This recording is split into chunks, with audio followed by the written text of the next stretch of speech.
আগে আগে তো ব্রসগুলো বলে যাবো কীভাবে ধরতে হয়, দুটো আগে ধরে একটু ফিল করবো। আমাদের একটু ভালো স্টোমাক খাইছো, শিরা স্টোমাক, কাটা স্টোমাক, খাওয়া স্টোমাক থাকতে পারে, তো যেমন একটু খেয়েছে আর কি। তো এই স্টোমাকটা এখানে ফিল করবা, ফিল করে দেখবে একটা পার্ট খুবই শক্ত লাগবে, যেটা শক্ত লাগবে সেটা হচ্ছে পাইলভিক পার্ট, যেটা শক্ত লাগবে না সেটা কার্ডিয়াক ভেন, তাই না? পাইলভিক ভেন, কার্ডিয়াক ভেন। তার উপরে স্টুডেন্ট উল্টাপাল্টা করে, এবং আমাদের একটা বিষয় আছে এটা ডিএনডি বোঝা যায় না ঠিক মতো।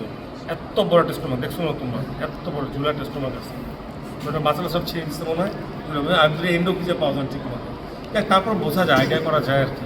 সো পাইলভিক ভেন নিচে থাকবে, কার্ডিয়াক ভেন উপরে থাকবে। ধরার জন্য বেস্ট হচ্ছে আমি যেটা বলি যে কোস্টাল মার্জিন করবো, হাতটাকে রেখে জাস্ট এটাকে ছেড়ে দিলাম।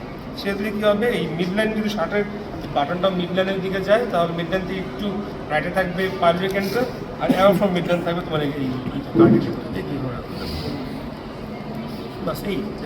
এইদিকে ধরতে পারো পেটে সামনে, এমনি আমি ধরতে এমনি না, একটু এদিকে ধরতে হবে, এটা একটু সাইডে, আমি যে কোটার জন্য সামনে এসেছি বাস। এই ধরে এটার সারফেস বর্ডার তো আসলে বড় দেখানো খুব বেশি কিছু নাই।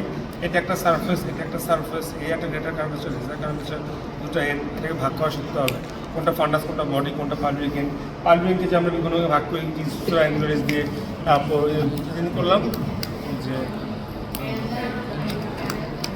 ইনসুসোরা অ্যাঙ্গুলারিস, আরটা হচ্ছে সালকাস ইন্টারমিডিয়াস, যেই দিক বোধহয় লেখা আসছিল কীভাবে ভাগ করতে হয়, তাই না? এটা দৃশ্য ভাগ করবা। আচ্ছা, এরপর জিজ্ঞেস করবো এটা কি মানে অনেক কোশ্চেন জিজ্ঞেস করতাম গ্রসনি বলি, এটা কি ইন্টারপেরিটোনিয়াম, রেট্রোপেরিটোনিয়াম, এগুলো কি জিজ্ঞেস করতে পারে? এটা হচ্ছে এটোমেন্টাম, এগুলো লেজোমেন্টাম। এখন চলে আসবে এটোমেন্টাম কি, লেজোমেন্টাম কি, এটোমেন্টাম অ্যাটাচমেন্ট, লেজোমেন্ট অ্যাটাচমেন্ট, এটোমেন্টাম 1 লেয়ার থেকে 4 লেয়ার কেমন হলো, 4 লেয়ার থেকে 2 লেয়ার কেমন হলো, সেই কোশ্চেন শিখে পরে কোন দিক দিয়ে অ্যাটাচমেন্ট, কোন দিক থেকে চলে গেল, ফুল ট্রেসিং না, হ্যাঁ না বলবো না। 4 লেয়ার মতো একটা লেয়ার নিচে নামছে, নেমে সে একটা লেয়ারে নেমে এটা বেশি 2 লেয়ারের চার্ট করবে, এই একটা লেয়ার বেশি 2 লেয়ার হচ্ছে, এই লেয়ার একটা লেয়ার নিচে নামে, নেমে অপর উপরে চলে যায়, ভেতর যে একটা লেয়ার আছে সেও নেমে উপর দিয়ে উঠে যায়। 1 নম্বর লেয়ার হচ্ছে 4 নম্বর লেয়ার, 2 নম্বর লেয়ার হয় 3 নম্বর লেয়ার, মানে একটা এমনি এসে 1 হয়ে 4 হচ্ছে, ভেতর থেকে একটা 2 হয়ে 3 হচ্ছে, এভাবে এভাবে ঝুলে থাকে নিচে, এভাবে আসে। পরে মাঝখানে 2 আর 3 যেটা ফুল লেয়ার দুটো নিচ থেকে ফিউজ হয়ে যায়, আপার পার্টটা রয়ে যায়, নিচ থেকে ফিউজ হয়ে যায়, তাহলে তখন কী হয় 2 আর 3 নাই, তাহলে শুধু 1 আর 4 থাকতেছে না, তখন 2 লেয়ার হিসেবে আসতেছে।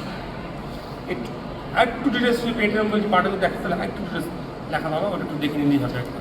রেজোমেন্ট অ্যাটাচমেন্ট কীভাবে আসে পরীক্ষাতে, ভাইভাতে আসে, রিটার্নও আসে, প্র্যাকটিক্যাল আসতে পারে। রেজোমেন্ট অ্যাটাচমেন্টটা দেখাও, এর সাথে যদি তোমাকে ওই লিভার ধরা যায় সরাসরি এখান থেকে সরাসরি লিভারে চলে যাবে, যে এখান থেকে রেজোমেন্ট অ্যাটাচমেন্টটা রাখছে, তো ওখানে দেখাতে হবে। এটার জন্য পেরিটোনিয়াম, পেরিনিয়াম, আমার পার্সোনাল অভিমত পেরিটোনিয়াম, পেরিনিয়াম, পেলভিস, এই 2-3টা স্ট্রাকচার যদি তোমরা বিশ্রাম থেকে দেখো, আমার মনে হয় খুব একটা বিশেষ কোনো প্রবলেম হবে।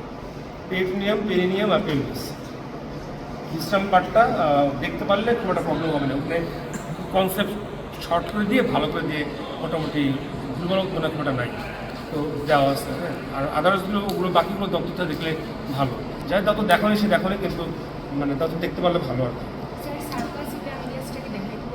দেখাতে বলবো, মুখোমুখি বলবো, ইনস্টিটিউশন দিবা, সার্কাস বলবো, মোটামুটি একটা আইডিয়া করে দেখো।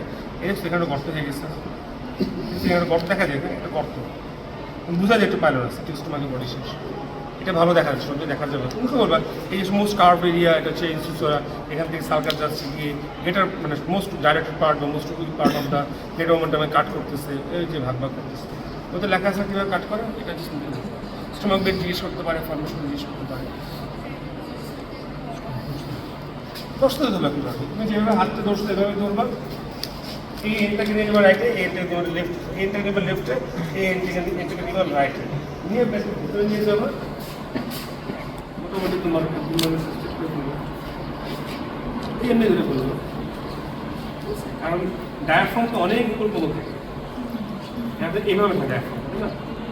এভাবে থাকে, খেয়াল হবে এই এনটা থাকবে একটু লেফট রাইটে, এই এনটা থাকবে লেফট, আর অ্যাবডোমেনের মধ্যে থাকবে আর কি। আর ওর তো কোনো লেভেল নাই, ওর তো কোনো ভার্টিকাল লেভেল নাই। হ্যাঁ, পাইলস নাম্বার 1 আছে, ইয়েস, ভার্টিকাল লেভেল আছে, পাইলস নাম্বার 1 আছে। 1 2 3 4 5 এই নাম্বার 1, এটা আমি তো ভাবে বুঝতে পারছি, এমনি ধরে দেখা দিই,